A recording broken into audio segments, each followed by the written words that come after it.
Hi, I'm Dr. Timaree Schmidt, and I'm going to be your sexuality educator. So what qualifies me for that? Well, I have a doctorate in human sexuality from Widener University, which is the only nationally accredited doctoral program in human sexuality.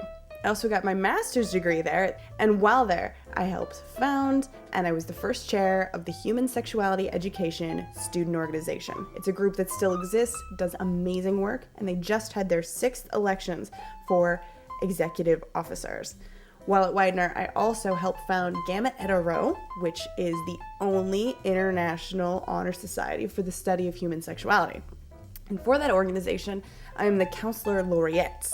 And it's okay if you don't know what that is, because I didn't know it first either. So what am I currently doing in the field of human sexuality? I just finished a dissertation on how body image changes affect your attraction template.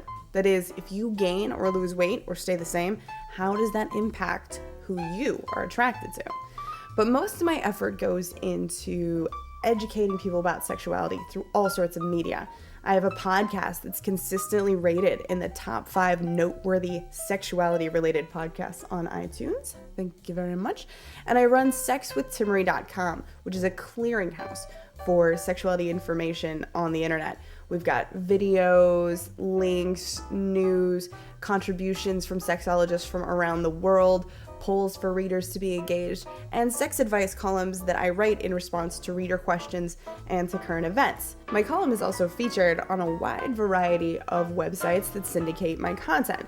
There's the Philly Gay Calendar, the Barbershop Notebooks, HereNebraska.org, which is actually a music site, but they liked my stuff so much they wanted a sex columnist, the East Coast Adult News, and a number of websites that just sort of steal my content.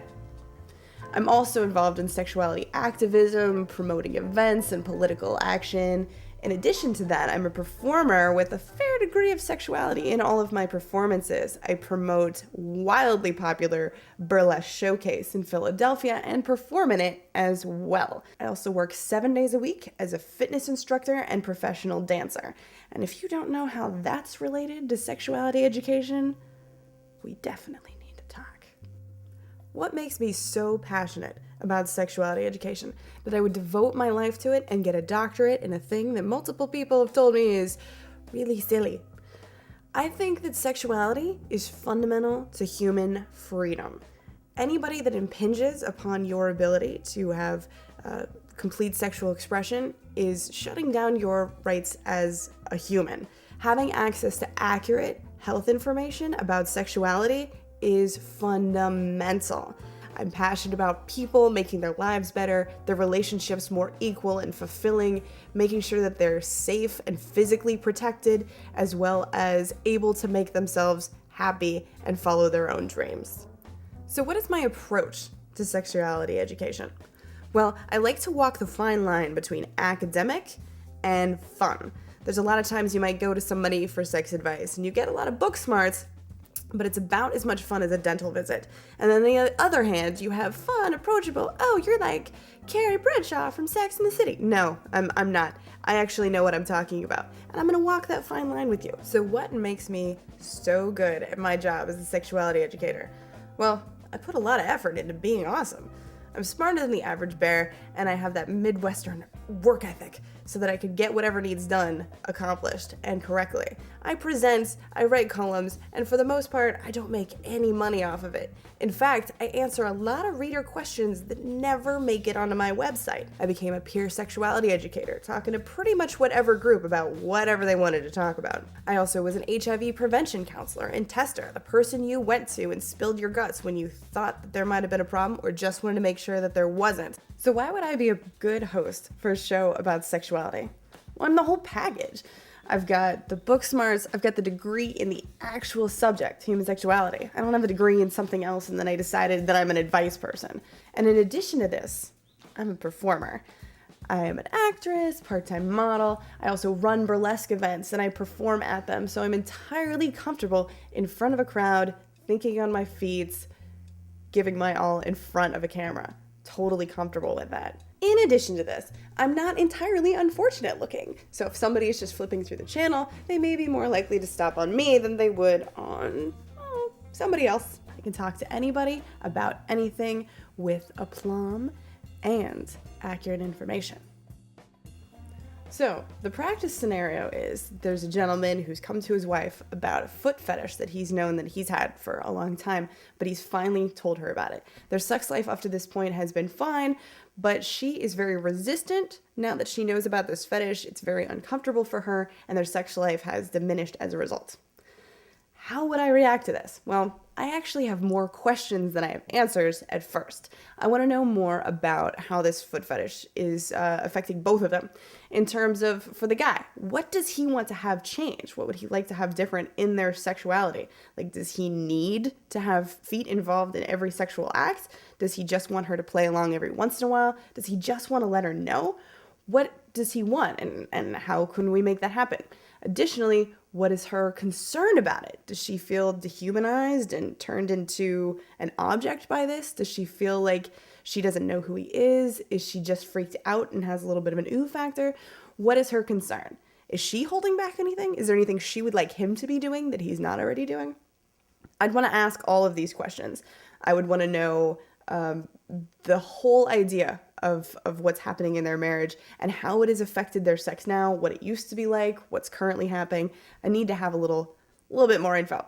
But if I can't have it, whatever, we can still answer this. I would still want to talk about where fetishes come from, what they mean to people, the origins of these things. Because one of the most common questions that I get from readers, there's, depending on the age group, will this get me pregnant? Does this count as cheating? And why do I or my partner want this weird thing? And then I have to explain that it's not that weird because nothing is really weird anymore. There's what is common and then what's less common. And foot fetish is actually incredibly common. And we can discuss where that came from, likely origins for the guy, what he's probably getting out of it. And then we can additionally discuss how the two people in the couple can compromise to make this a workable solution in terms of what is she willing to do that's still within her comfort zone? Maybe push the edge of her comfort zone. I don't want her to do anything she doesn't want to do, and I don't want her to feel resentful for having to do things that make her feel bad, make her feel degraded, or make her feel used. But maybe she needs to push the lines of what feels comfortable a little bit. Maybe she's been coasting on the nice little rut of we do this, we do this, we do this, we do this. Yay, we come, and it's over. A lot of people get into a nice, comfy rut because they know it will get them off. And maybe she needs to consider opening up a little bit. On the other hand, we need to talk to him about what he's really looking for, what he's willing to settle for, how much he's willing to compromise as well.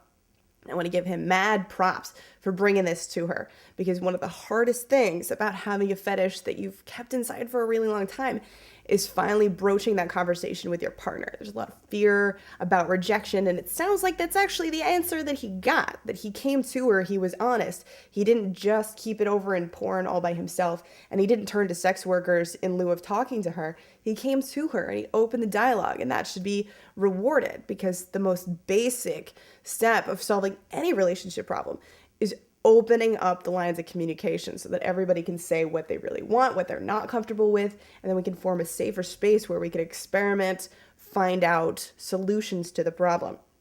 So I want to talk to this couple a little bit more. I want to explain a little bit about foot fetishes, and then we can find a compromise place for the two of them. This is so not a big problem. It probably feels like that for them right now, but in reality, having a fetish and a partner who's not into it is one of the most common things in the world, and it's certainly not the basis for a breakup. It's very encouraging, and with a little bit of discussion and a little bit of everybody stepping out of their comfort zones just to talk about it, we can make huge strides, possibly make their marriage better than it was to begin with.